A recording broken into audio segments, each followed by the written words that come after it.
문을 열었을 때 저는 숨이 멎는 줄 알았습니다. 그 자리에 언니가 서 있었습니다. 얼굴은 수척했고 머리는 흐트러져 있었고 예전 언니의 단정함과 우아함은 어디에도 없었습니다. 한참 말없이 서 있던 언니는 갑자기 제게 안기며 울음을 터뜨렸습니다. 지연아, 나 내 앞에 이렇게 서도 되는지 모르겠다. 미안하다. 언니의 어깨가 떨리는 순간 저는 알았습니다. 이건 단순한 어려움이 아니라 언니 인생에 큰일이 닥쳤다는 신호였습니다. 하지만 사실 저는 이미 알고 있었습니다. 형부 회사의 몰락, 언니네 삶의 급격한 추락, 조카가 울면서 했던 전화까지. 하지만 언니가 이렇게 제 집 앞에서 무너지듯 서 있을 줄은 단 한 번도 상상하지 못했습니다. 언니는 저보다 3살 위. 어릴 때부터 모든 게 완벽했습니다. 예쁘고 똑똑하고 당당했습니다. 선생님과 친척들은 늘 말했습니다. 지수는 뭐가 돼도 될 아이야. 반면 저는 조용하고 착한 아이. 늘 언니와 비교당하며 자랐습니다. 지연아, 너도 언니처럼 좀 해봐라. 중학교 때 전교 9등을 했을 때 저는 세상을 다 얻은 것 같았습니다. 하지만 엄마는 이렇게 말했습니다. 잘했다. 그런데 내 언니는 항상 1등이었어. 그 말 한마디에 제 기쁨은 순식간에 사라졌습니다. 저는 그때 깨달았습니다. 나는 언니의 뒤에 서는 사람, 언니의 그림자, 질투와 존경이 섞인 감정, 어쩌면 포기라는 단어가 처음 생긴 시기였습니다. 하지만 이상하게도 언니가 잘 되는 것이 미워지진 않았습니다. 언니는 제게 잘해주었고 저도 언니가 좋아서 따라갔습니다. 그리고 어느 날 언니가 대학 합격 통지서를 받던 날 집안은 잔치처럼 떠들썩했습니다. 저요? 그저 지연이도 붙었구나. 한마디로 끝이었죠. 그날 밤 저는 베개를 적시며 울었습니다. 그런데 다음 날 언니는 제게 용돈 봉투를 건네며 웃었습니다.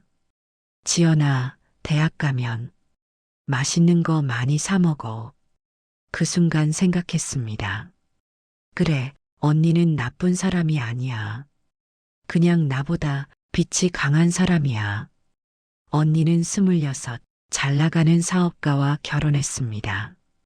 강남새 아파트, 외제차, 해외여행, 명품들. 누가 봐도 성공한 인생이었습니다. 저는 그로부터 2년 뒤 평범한 회사원과 조용하게 결혼했습니다. 전세방에서 시작해 조용히 알뜰히 살아가는 삶. 명절만 되면 친척들 앞에서 대비되는 두 사람의 삶. 지순애는 이번에 유럽 한 달 살기 간대. 지연이는 그래도 착하고 성실하니 괜찮다.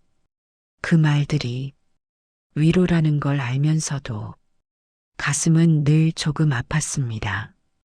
언니네 집에 초대받았던 날 잡지 속 사진 같은 인테리어, 비싼 그림, 이탈리아산 소파들. 돌아오는 길에 남편이 말했습니다. 미안해. 나도 당신에게 저런 집 만들어주고 싶은데. 저는 남편이 손을 잡으며 말했지만 제 마음 한구석은 분명 쓰렸습니다. 우리는 서로 다른 길을 걷고 있었고 그 격차는 점점 더 커져갔습니다. 형부 회사는 욕심에 찬 확장으로 흔들리기 시작했습니다. 언니의 태도도 변했습니다. 세상은 공격적으로 살아야 해. 사람들 눈치를 보지 말고 밀어붙여야지. 하지만 투자 실패, 경제 위기, 거래처 부도, 형부 회사는 순식간에 무너졌습니다. 강남 아파트 매각, 외제차 처분, 사치품 정리, 한 단계씩 내려오는 삶의 계단. 그리고 어느 날 밤 조카에게서 전화가 왔습니다. 이모, 저 학교 그만둘 것 같아요. 등록금을 낼 수가 없어요. 저는 남편과 상의했고 언니를 도와야 한다고 말했습니다. 하지만 언니는 연락을 피했습니다. 지금은 전화 못 받아. 나중에 저는 알았습니다. 언니의 자존심이 저를 가족이 아니라 굴욕으로 느끼고 있다는 것을. 언니 집을 찾았던 날, 집안은 예전의 그림자가 없었습니다. 냉장고엔 김치 몇 조각과 계란 2개. 저는 말했습니다. 언니 조금이라도 도울게. 하지만 언니의 표정은 굳었습니다. 지연아, 난 너한테 손 벌리고 싶지 않아. 그리고 언니가 내뱉은 말. 평생 나는 너보다는 나았어. 그런데 내가 나한테 시혜를 베푼다고? 그건 내가 견딜 수 없는 일이야.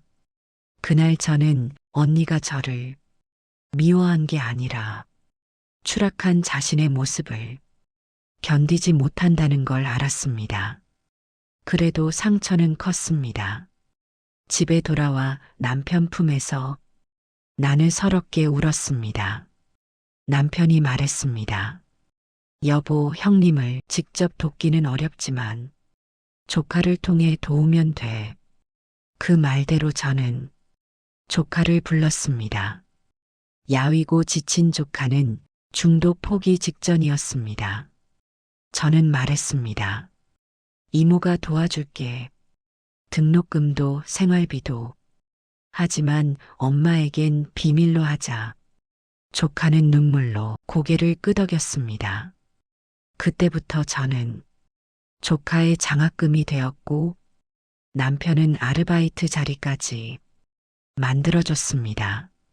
남편의 작은 식자재 배송 사업도 조금씩 성장했습니다. 남편은 늘 성실했고 사람들과 약속을 지켰으며 고객에게 진심으로 대했습니다. 그 성실함이 회사를 키워갔습니다. 그리고 저는 깨달았습니다. 언니는 화려한 삶을 가졌지만 우리는 사람과 신뢰를 쌓고 있었구나. 그 차이는 언젠가 반드시 드러나는 법이었습니다. 어느 날 언니가 조카 방을 정리하다 장학금 서류와 제가 남긴 쪽지를 발견했습니다. 힘들면 언제든 이모에게 와. 언니는 통장 내역을 확인했고 모든 사실을 알았습니다. 이게 뭐니? 이모가 준 돈이야? 조카는 울며 고개를 끄덕였습니다. 엄마 미안해. 학교만은 그만두고 싶지 않았어요. 그날 밤 언니는 혼자 울었다고 했습니다. 나는 동생이 잘난 척한다고 생각했는데 내 아이를 살리고 있었구나. 며칠 뒤 조카가 말했습니다. 엄마, 이모는 진짜 아무 조건도 없이 도와줬어요. 엄마 자존심 상할까봐 말하지 말라고도 했어요. 그 순간 언니의 마음속에서 질투는 사라지고 그 자리에 부끄러움과 참회가 남았습니다. 그리고 오늘 언니는 제 문 앞에 다시 섰던 것입니다. 언니는 거실 바닥에 무릎을 꿇었습니다.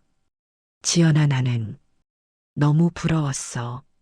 내가 가진 것들이 너무 부러워서 내가 미워지기도 했어. 언니는 울면서 말했습니다. 나는 돈과 지위만 쫓았어. 그런데 잃고 나니 내 옆에 아무것도 없더라. 그런데 너는 조용히 사람을 쌓고 있었더라. 저도 울었습니다. 언니 얼마나 힘들었어. 남편은 형부를 회사로 불러 일할 자리를 마련했습니다. 형님 예전에 형님 회사에서 배운 경험이 지금 제 미천입니다. 이번엔 제가 돕겠습니다. 형부는 고개를 숙였습니다. 동서 그땐 내가 참 미안했네. 두 집안은 다시 웃음을 되찾았습니다. 그리고 언니는 말했습니다. 지연아, 나는 내가 가진 걸 부러워했는데 그건 돈으로 살 수 있는 게 아니더라.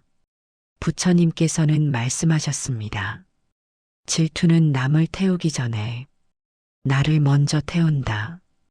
또 이렇게도 말씀하셨습니다. 자존심은 나를 지켜줄 것 같지만 사실은 나를 고립시키는 벽이 된다. 그리고 마지막으로 선한 마음으로 한 행동은 언젠가 반드시 돌아온다. 제가 조카를 도운 것은 아무 대가를 바라지 않았지만 그 선의가 결국 언니와 저를 다시 잇는 다리가 되었습니다. 혹시 지금 자존심 때문에 멀어진 가족이 있으신가요? 너무 늦기 전에 따뜻한 말 한마디 전해보시길 바랍니다. 마음 선방은 어르신들의 남은 시간이 조금이라도 덜 외롭고 조금이라도 더 따뜻해지기를 바라는 공간입니다. 이런 이야기들이 더 많은 분들께 전해지기를 바라신다면 여러분의 구독은 누군가의 마음을 살리는 소중한 인연이 됩니다. 평안하십시오. 고맙습니다.